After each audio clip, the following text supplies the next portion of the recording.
আসসালামু আলাইকুম, কেমন আছেন সবাই? আমি আজকে সবজি খিচুড়ি রান্না করব, তার জন্য আমি একটু সবজি ভেজে নিচ্ছি।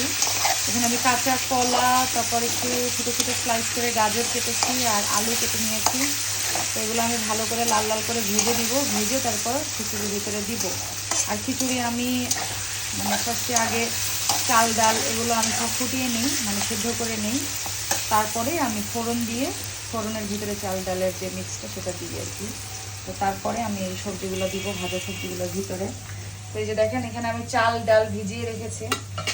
এখানে চাল ডাল সম্পূর্ণ ভেজানো। এই যে এখানে মাসকালের ডাল আছে, বুটের ডাল আছে, মুগের ডাল আছে, মসুরের ডাল আছে। তো 4 পদের ডাল দিয়েছি এই জায়গায়।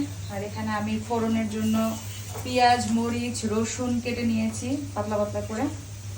তো আমি এভাবে করে খিচুড়ি রান্না করি। আপনারা কীভাবে খিচুড়ি রান্না করেন অবশ্যই একটু কমেন্ট করে জানাবেন।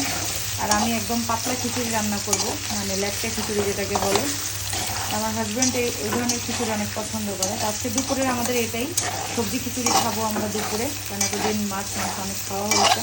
তো আজকে একটু সবজি খিচুড়ি খাবো। তো সবাই ভালো থাকবেন, সুস্থ থাকবেন। আর যারা এইভাবে রান্না করেন তারা অবশ্যই কমেন্ট করে জানাবেন। আসসালামু আলাইকুম, আল্লাহ হাফেজ।